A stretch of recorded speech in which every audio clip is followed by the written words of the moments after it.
பிரியமான சகோதர சகோதரிகளே, ஆண்டவர் இயேசு கிறிஸ்துவின் நாமத்தினாலே உங்கள் யாவருக்கு வாழ்த்துக்கள். புனித பயணம் நம்ம மேற்கொள்ளலாமா? புனித ஸ்தலம் அப்படிங்கிற ஒண்ணு வேதத்தின் அடிப்படையில நமக்கு இருக்கிறதா என்கிறத குறித்து தான் ரொம்ப தெளிவாக வசனத்தின் அடிப்படையிலையும் நம்ம பார்க்க போறோம். முழுசா காணொளியை கவனிங்க. இந்த உலகத்துல எல்லா மார்க்கத்தை சார்ந்தவருங்க பார்த்தீங்கன்னா, ஒரு புனித பயணத்தை எல்லாரும் மேற்கொள்றாங்க. அவங்கவங்களுக்குன்னு ஒரு புனித ஸ்தலம் இருக்கும். அந்த புனித ஸ்தலத்தை நோக்கி அவங்க வாழ்நாள்ல ஒரு முறையாவது அந்த புனித ஸ்தலத்துக்கு போயிட்டு வந்துடணும் அப்படிங்கிற சில கட்டளைகளும் ஆசைகளும் பலருக்கு இருக்குது. இப்ப இந்து சகோதரர்கள்லாம் பார்த்தீங்கன்னா, காசி, ராமேஸ்வரம் போன்ற பகுதிகளில் தங்கள் வாழ்நாள்ல ஒரு முறையாவது அங்க போகணும் அப்படிங்கிற ஒரு ஆசை. அவங்களுக்குள்ள எதனால இந்த இடத்துக்கு போகணும்னு ஆசை வருதுன்னா, அந்த இடத்துக்கு போனா தங்கள் கர்மங்கள்லாம் போயிரும், தாங்கள் செய்த பாவங்கள்லாம் கழுவப்பட்டுரும். அதனால வாழ்க்கையில ஒரு முறையாவது தன் பாவங்களை அங்க போய் இருக்கிற அந்த தண்ணியில கழுவிட்டு வந்துட்டோம்னா, ஏற்கனவே அந்த தண்ணியிலேயே ஏகப்பட்ட கிருமிகள் இருக்கும். அந்த தண்ணியில போய் நம்ம குளிச்சு எந்திரிச்சிட்டோம்னா, அப்பா மொத்த கர்மமும் தீங்கி போயிரும். அப்படிங்கிற ஒரு எண்ணத்தின் அடிப்படையில, அப்படிங்கிற ஒரு நம்பிக்கையின் அடிப்படையில பார்த்தீங்கன்னா, அவர்கள் எல்லோரும் அப்படி குளத்தை நோக்கி, காசியையோ, ராமேஸ்வரத்தையோ, நதிகளை நோக்கி, புண்ணிய நதிகளை நோக்கி பிரயாணம் செய்கிறார்கள். அதே மாதிரி இஸ்லாமிய சகோதரர் பார்த்தீங்கன்னா, மக்கா, மதினா என்கிற இடம் வாழ்க்கையில தன் சாகருக்குள்ள ஒரு முறையாவது அந்த இடத்துக்கு போய் பார்த்துட்டு வரணும், அது ஒரு புண்ணிய பூமி அப்படின்னு சொல்லிட்டு பல லட்சங்களை செலவு பண்ணி அந்த மாதிரி இடத்துக்கு அவங்க பிரயாணத்தை மேற்கொள்வார்கள். யூதர்கள் முறையுமே கூட பழைய ஏற்பாட்டிலும் கூட யூதர்களுக்குன்னு அவங்களுக்குன்னு ஒரு கோயில் இருந்துச்சு. அந்த கோயிலை பார்த்தீங்கன்னா அவங்க ரொம்ப புனிதமாக, புனித ஸ்தலமாக மதித்தார்கள். ஆண்டவரும் கூட யூதர்களுக்கு வருஷத்துல 3 முறை கட்டாயமாக அந்த தேவாலயத்துக்குள்ள நீங்க வரணும் அப்படிங்கிற ஒரு கட்டளையும் கொடுத்திருந்தார். அந்த ஜனங்கள் பிழைப்புக்காகவோ அல்லது வேறு எந்த விஷயத்துக்காகவோ மற்ற தேசங்களிலே சிதறி போய் இருந்தாலும் கூட வருஷத்துல 3 முக்கியமான பண்டிகையிலே அவர்கள் எருசலேமுக்கு வர வேண்டும். உலகத்துல அவங்க எங்க சிதறி போயிருந்தாலும் வருஷத்துல ஒரு 3 முறை அவங்க கட்டாயமாக எருசலேமில் இருக்கிற தேவாலயத்துக்கு வந்து தேவனுக்கு பலி செலுத்த வேண்டும், தேவனை ஆராதிக்க வேண்டும் என்கிற ஒரு கட்டளை இருந்தது. பழைய ஏற்பாட்டில் இது போன்ற நிகழ்வுகளை இருக்கிறத நம்ம பார்க்கிறோம். சரி, இப்ப கிறிஸ்தவர்களுக்கு வேதத்தின் அடிப்படையில நமக்கு ஏதாவது புனித பயணம் மேற்கொள்ள சொல்லி வேதம் கற்பிக்குதா? புனித ஸ்தலம் இருக்கிறது என்று வேதம் ஏதாவது சொல்லுதா அப்படின்னு கேட்டீங்கன்னா சொல்லுது. ஆனா மற்றவர்கள் சிந்திப்பது போல இந்த உலகம் வந்து ஒரு புனித பயணம் மேற்கொண்டு ஒரு புனித ஸ்தலத்துக்கு போகணும் அப்படிங்கிற மாதிரி போறாங்க பாத்தீங்களா, அது போன்ற காரியமாக பரிசுத்த வேதாகமம் கிறிஸ்தவர்களுக்கு, இயேசுவை பின்பற்றுகிறவர்களுக்கு எந்த கட்டளையுமே இல்லை.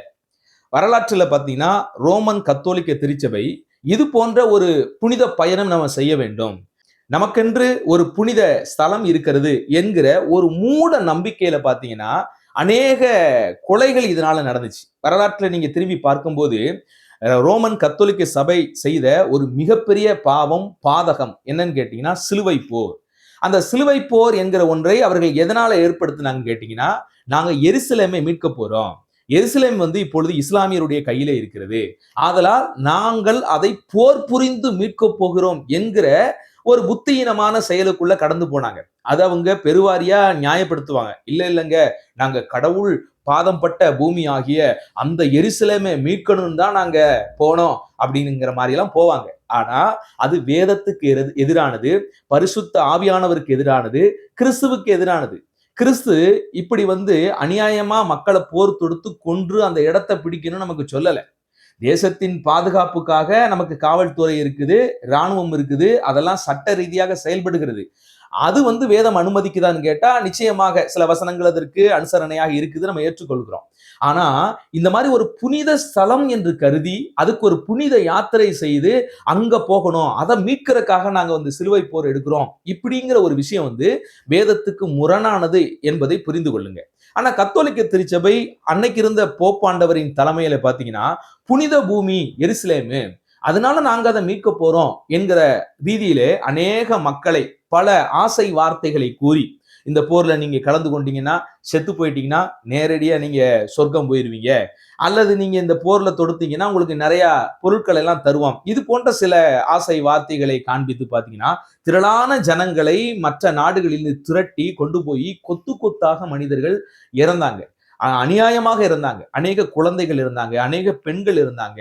தேவையில்லாம நிறைய இந்த சிலுவை போரின் மூலியமாக நிறைய கிராமங்கள் சூறையாடப்பட்டதை பார்க்கிறோம். அநேக ரத்தங்கள் இந்த பூமியிலே சிந்தப்பட்ட விஷயத்தை பார்க்கிறோம். எதனால அப்படின்னு கேட்டீங்கன்னா, ஒரு தவறான மூட நம்பிக்கை. என்ன அப்படின்னா, எருசலேம் ஒரு புனித ஸ்தலம் என்று அவர்கள் நம்பினதினால், அதை நோக்கி நாம் ஒரு புனித பயணம் செய்ய வேண்டும் என்கிற ஒரு விஷயத்தை அவங்க நம்பினதினால் இவ்வளவு பெரிய பாவங்கள் அன்றைய தினத்தில் நடந்தது. ஆனா வேதத்தின் அடிப்படையில பாத்தீங்கன்னா, எருசலேம் நமக்கு ஒரு புனித ஸ்தலம் என்று வேதம் சொல்லுகிறதா?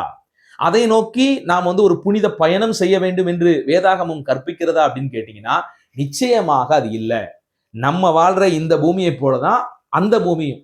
அந்த பூமியில இயேசு கிறிஸ்து பிறந்தார். அவர் எங்கேயோ ஒரு இடத்துல பிறந்துதான் ஆகணும். ஒருவேளை இங்க பிறந்திருந்தார்னா இதை புனித பூமின்னு சொல்லியிருப்போமா? கிடையாது. ஏதோ ஒரு இடத்துல ஒரு மனிதனா பிறக்கும் போது பிறந்தே ஆகணும்.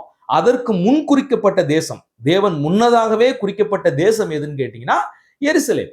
அந்த எருசலேம் தேசத்துல தேவ திட்டத்தின்படி யூதா கோத்திரத்துல ஆண்டவராகிய இயேசு கிறிஸ்து மாம்சத்திலே பிறந்தார். கடவுள் மனிதனாக அவதரித்தார்.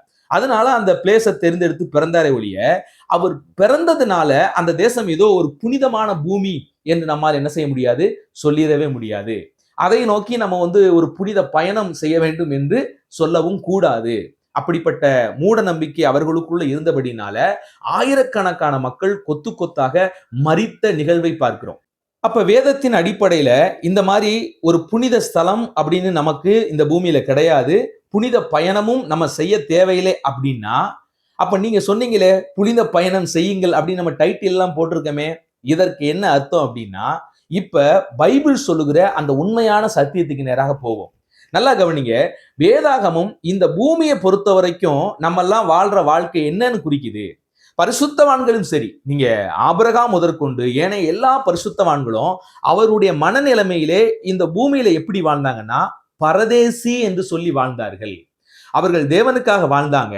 ஆனா இந்த பூமியை பொறுத்த வரைக்கும் அவங்க எப்படி வாழ்ந்தாங்கன்னா, அவங்க இந்த பூமியை பொறுத்த வரைக்கும் பரதேசியா தான் வாழ்ந்தாங்க.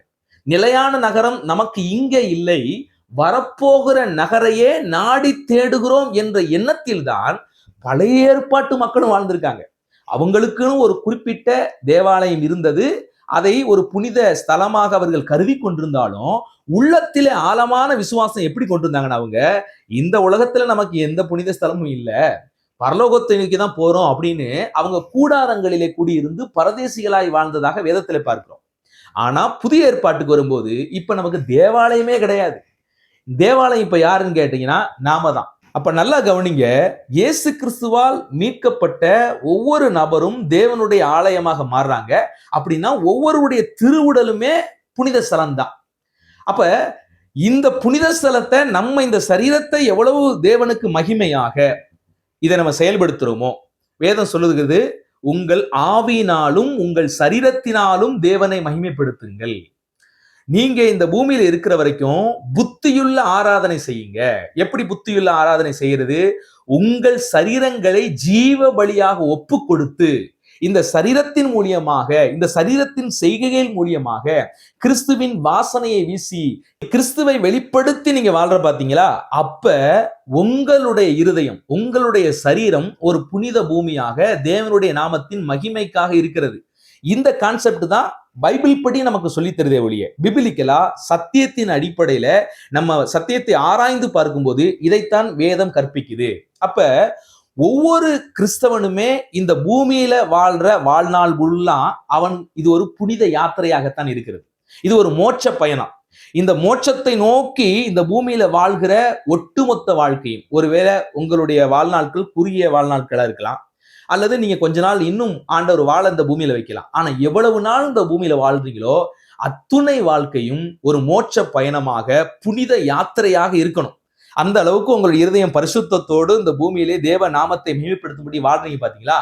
இதுதான் உண்மையான பிரயாணம். அதாவது என்ன பிரயாணம்? புனித பிரயாணம். மற்றபடி ஏதோ ஒரு இடத்தை நோக்கி போறது புனித பிரயாணம் அப்படின்னு ரொம்ப பயபக்தியாக தன் இருதயத்தை அப்படி வச்சுக்கிட்டு, செப்பல் கூட சிலரெல்லாம் போகாம இந்த வேளாங்கண்ணி போறோம், அங்க போறோம், இங்க போறோம் அப்படின்னு போறீங்களா? எல்லாம் சுத்த வேஸ்ட். இந்த மாதிரி காரியங்களை எல்லாம் வேதாகமம் எங்குமே என்ன செய்யல, போதிக்கல. ஒரு இறை வார்த்தையை வாசிக்கிறேன், கவனியுங்கள். கொலேசேரின் புத்தகம் 3ஆம் அதிகாரம் 1வது வசனத்தையும் 2வது வசனத்தையும் வாசிக்கிறேன். கிறிஸ்து இயேசுவுடன் எழுந்ததுண்டானால் கிறிஸ்து தேவனுடைய வலது பார்சத்தில் வீற்றிருக்கும் இடத்தில் உள்ள மேலானவைகளை தேடுங்கள், பூமியில் உள்ளவைகளை அல்ல, மேலானவைகளையே நாடுங்கள். அப்ப உண்மையான கிறிஸ்தவர்கள் பூமியில் உள்ளவைகளை அல்ல, மேலானதை, கடவுளுடைய வலது பார்சத்தில் உள்ள அந்த மகிமையான காரியத்தை அந்த தேடுறோம் பாத்தீங்களா, அதுதான் உண்மையான மோட்ச பயணம், அதுதான் உண்மையான புனித பிரயாணம். அப்ப பூமியில் உள்ள காரியங்களை, பூமியில் இருக்கிற இடத்துல ஏதோ அது ஒரு பரிசுத்த இடம், அதுக்காக நான் அங்க போயிட்டா அப்பப்பா கடவுள் மிதிச்ச இடத்துல நானும் போய் காலை வச்சுட்டேன் அப்படிங்கிறக்காண்டி ஏதோ நம்ம வாழ்க்கையில பெரிய புனிதம் வந்து விட போறது இல்ல. கடவுளுக்காக இந்த பூமியில நீங்க இருக்கிற இடத்துல நீங்க சாட்சியா வாழ்றீங்க பாத்தீங்களா, ஒவ்வொரு நாள் வாழ்க்கையும் தேவனுடைய மகிமைக்காக வாழ்றீங்க பாத்தீங்களா, அதுதான் உண்மையான புனித ஸ்தலத்தை நோக்கி பயணம் செய்கிற வாழ்க்கை. அப்ப இன்னைக்கு நீங்களும் நானும் பைபிள் வசனத்தின் அடிப்படையில ஒரு இடத்தை தேடக்கூடாது. பூமியில் உள்ளவைகளை அல்ல, வேதம் சொல்லுகிறது, பூமியில் உள்ளவைகளை அல்ல. இயேசு கிறிஸ்து பிறந்த இடம் ஒரு புனித பூமி என்று வேதம் எங்கும் சொல்லவும் இல்லை. உண்மையை சொல்லப்போனா இயேசு கிறிஸ்து ரத்தம் சிந்தின இடம் அது, இயேசு கிறிஸ்து பலியான இடம் அது. அப்படி பலியானதுனால ஒரு அந்த பூமி, அந்த இடம் வந்து ஒரு பரிசுத்தமான இடம் அப்படின்னு நம்ம என்ன செஞ்சிடக்கூடாது, நினைக்க கூடாது. அது பைபிளின் அடிப்படையில ஒரு தவறான விஷயம். அப்ப பூமியில் உள்ளவைகள் அல்ல, மேலானவைகளை தேடுங்கள். கிறிஸ்து இயேசுவின் வலது பார்சத்தில் உள்ளதை தேடுங்கள். எதை நோக்கி? பரலோகத்தை நோக்கி இருக்கணும். இயேசு கிறிஸ்துவனுடைய வலது பார்சத்தை நோக்கி எப்படி இருக்கணும்? இந்த உலக வாழ்க்கை நமக்கு கொடுக்கப்பட்ட இந்த ஜீவியத்திலே நம்ம எப்படி வாழ்றோம்? ஒவ்வொரு நாளும் 24 மணி நேரங்கள், ஒவ்வொரு வாரத்திலும் 7 நாட்கள், மாதம் 30 நாட்கள், வருஷத்துல 365 நாட்களும் அந்த பிரயாண வாழ்க்கையிலே கடவுளுடைய நாமத்தின் மகிமைக்காக வாழ்கிறோமா? அவருக்கு பிரியமானவற்றை செய்து வாழ்கிறோமா? அவரை மகிழ்ச்சிகரமாக, அவர்களை மகிழ்ச்சிப்படுத்தும்படியான ஜீவிக்கிறோமா? மற்ற சகோதர சகோதரிகளை நேசித்து வாழ்றோமா? என வேதம் சொல்லுகிறது, காண்கிற சகோதரனிடத்தில் அன்பு கூறாதவன் காணாத தேவனிடத்தில் எப்படி அன்பு கூறுவான்? அப்ப நமக்கு இந்த பூமியில கடவுள் எப்படியெல்லாம் வாழணும், எப்படி வாழ்ந்து அவரை மகிமைப்படுத்தணும்லாம் வச்சிருக்கிறாரோ, அப்படி ஒவ்வொரு நாளும், ஒவ்வொரு வாரமும், ஒவ்வொரு மாதமும், ஒவ்வொரு வருஷமும் நம்ம வாழும்போது அதுவே உண்மையான புனித பயணமாக இருக்கிறது என்பதை புரிந்து கொள்ளுங்கள். பாவத்திலையும், தவறுலையும், அக்கிரமத்திலையும், அசிங்கத்திலையும், சுய கிரியையிலையும், கண்களின் இச்சை, மாம்சத்தின் இச்சை, இந்த பெருமைகள்லையும் விழுந்து போயிட்டு இருக்கும்போது நம்ம மோட்சத்தை நோக்கி பயணம் செய்யல, புனித பயணம் செய்யல, ஒரு ஆபத்தான பாதாள பயணம் செய்கிறோம். இந்த உலகத்திலே அநேக மக்கள் இன்னைக்கு அப்படி பாதாள பயணங்கள் செய்யறாங்க. விரிவான இடத்தை நோக்கி, பாதாளத்தை நோக்கி, எரிநரகத்தை நோக்கி தங்கள் இந்த பூமி வாழ்க்கையை அக்கிரமத்தினாலும், அசிங்கத்தினாலும், திருட்டுத்தனத்தினாலும் நிரம்பி பாதாளத்தை நோக்கி பயணம் செஞ்சுக்கிட்டு இருக்கிறாங்க. ஆனா நமக்கு அந்த பாதை இல்லை, அந்த பயணம் நமக்கானது இல்லை. நமக்கான பாதை புனித பயணம், பரிசுத்தத்தை நோக்கி. அப்படி போய் கொண்டிருக்கிற ஜனங்களையும் கிறிஸ்துவின் பாதைக்குள்ள வழி நடத்தணும். அதுவும் ஒரு புனித பயணம் தான். சோ இதுதான் கிறிஸ்தவர்களுக்காக வைக்கப்பட்ட புனித பயணமே ஒழிய, அதுதான் நமக்குரிய புனித ஸ்தலமே ஒழிய, இந்த பூமியில புனித ஸ்தலம் அப்படின்னு சொல்லிட்டு அப்படி ஒரு நினப்புல போறது அப்படிங்கிறது வேதத்தின் அடிப்படையில தவறு என்பதை புரிந்து கொள்ளுங்கள் பிரியமானவர்களே. ஆக உங்கள் இருதயங்களிலே புனித ஸ்தலம், புனித யாத்திரை அப்படின்ட்டு இந்த பூமியில இருக்கிற இதே போல் குப்பைகள் நிறைந்த இடத்தை போய் பார்த்துட்டு, குப்பைகள் நிறைந்த வாழ்க்கையை வாழ்ந்துட்டு, ஏதோ பிரயாணம் பண்ணும்போது மட்டும் ஏதோ புனிதர்களை போல வேடதாரிகளை போட்டுக்கொண்டு பரிசுத்தமாக ஏதோ மாற்றிக்கொள்வதை போல ஒரு பூச்சை பூசிக்கிட்டு பிரயாணம் போகாம, பூமியில இருக்கிற வரைக்கும் நம்ம ஒரு புனித பிரயாணம் தான் செய்து கொண்டிருக்கிறோம். மோட்சத்தை நோக்கி பயணம் செய்து கொண்டிருக்கிறோம், தேவனை நோக்கி பயணம் செய்து கொண்டிருக்கிறோம் என்ற எண்ணத்தோடு ஒவ்வொரு நாள் வாழ்க்கையுமே புனிதமாக வாழுங்கள், பரிசுத்தமாக வாழுங்கள். அப்படின்னா ஒவ்வொரு கிறிஸ்தவனுக்கும் அல்லது தேவனை அறிந்த ஒவ்வொரு பிள்ளைகளுக்கும் பார்த்தீங்கன்னா ஒவ்வொரு நாளுமே அவங்களுக்கு ஒரு மோட்ச பிரயாணம் தான், புனித யாத்திரை தான். எதை நோக்கி புனித யாத்திரை செய்யறோம்? பரலோகத்தை நோக்கி புனித யாத்திரை செய்யறோம். பரலோகத்தை நோக்கி புனித யாத்திரை செய்யறோம்னா என்ன அர்த்தம்? இயேசுவை போல இந்த பூமியில வாழ்றது. மற்றவங்களை மன்னிக்கிறது, மற்றவங்களுக்கு நன்மை செய்யறது, மற்றவங்களுக்கு இரக்கம் பாராட்டுறது, கடவுளுடைய அன்பை மற்றவர்களுக்கு சொல்லுவது, சுவிசேஷத்தை மற்றவர்களுக்கு சொல்லுவது, மற்றவருடைய காயங்களை கட்டுவது, மற்றவருடைய தவறுகளை செய்யும் போது அதை எச்சரிப்பது, இது எல்லாம் தான் பிரயாண வாழ்க்கை. மோட்சத்தை நோக்கிதான பிரயாண வாழ்க்கை என்பதை புரிந்து கொள்ளுங்கள். ஆகையால் நீங்க சுற்றுலாவாக எங்கேயாவது சுத்தி பார்க்கணும் அப்படிங்கிற எண்ணத்தோடு நீங்க எந்த தேசத்தையும் எந்த இடத்தையும் போய் நீங்க சுற்றி பார்க்கலாம். தேவன் படைச்ச அழகான இயற்கையான அந்த ஸ்தலங்களை எல்லாம் நீங்க தாராளமாக சுற்றி பார்க்கலாம், தப்பு இல்லை. ஆனா உங்க காசையெல்லாம் செலவு பண்ணி ஏதோ புனித யாத்திரை நாங்கள் செல்கிறோம், ஒரு புனித இடம் ஒன்று இருக்கிறது என்று சொல்லி ஒரு பயபக்தியை உங்கள் இருதயத்தில் தாங்கிக் கொண்டு போகிற விஷயங்களை விட்டு விடுங்கள். கர்த்தர் எவ்வளவு ஆச்சரியமான சத்தியங்களை வெளிப்படுத்தியிருக்காருன்னு பாருங்களேன். கிறிஸ்தவர்களுக்கு நமக்குன்னு எந்த புனித ஸ்தலமோ புனித யாத்திரையுமோ இல்லை. இந்த புனித யாத்திரை புனித ஸ்தலம் எல்லாம் உலகத்துல போறாங்க பாத்தீங்களா, இவங்கெல்லாம் பாருங்க பணம் வச்சிருக்கவங்க மட்டும்தான் போக முடியும், ஏழைகள் போக முடியாது. ஏழைகளும் போகணும் அப்படி இப்படின்னு சொல்லிட்டு சில மானியங்கள்லாம் அரசு கொடுக்குது. அந்த மானியங்கள் நம்ம வச்சு போனாலும் கூட நமக்கு சில லட்சங்கள் இருந்தால் மட்டுமே அங்க போக முடியும். காசு இல்லாம நம்ம இடத்துக்கு போக முடியாது. அப்ப யாரெல்லாம் புனித யாத்திரை போக முடியும், யாரெல்லாம் புனித ஸ்தலத்துக்கு போக முடியும்? காசு உள்ளவன் தான் போக முடியும், ஆரோக்கியம் இருக்கிறவன் தான் போக முடியும். புரியுதுங்களா? அந்த உலகத்துல. ஆனா கடவுள் உண்மையாக வைத்திருக்கிற இந்த வாழ்க்கையில உங்க வாழ்க்கையில ஒண்ணுமே இல்லாம இருந்தாலும் பரவாயில்ல, நீங்கள் ஒரு புனித யாத்திரையை செய்யலாம். நீங்கள் பரலோகத்தை நோக்கிதான பயணத்தை என்ன செய்ய முடியும்? செய்ய முடியும். இதைத்தான் வேதாகமம் நமக்கு கற்பிக்கிறது. ஆக கர்த்தர் கொடுத்திருக்கிற இந்த மகிமையான சத்தியத்தை அறிந்தீர்களானால் இப்படிப்பட்ட தவறான விஷயங்களிலே மாற்றிக்கொண்டு உங்கள் வாழ்க்கையை அலசடிப்பட விட மாட்டீங்க. உங்க எல்லாத்தையும் உற்சாகப்படுத்துகிற ஒண்ணு என்னன்னு கேட்டீங்கன்னா, வேதாகமத்தை நன்றாக வாசியுங்கள், தெளிவாக வாசியுங்கள், சரியான அடிப்படையிலே அதை என்ன செய்யுங்க? வாசிங்க. சத்தியம் நம்மை விடுதலையாக்கும், போலியான சத்தியம் அடிமையாக்கும்.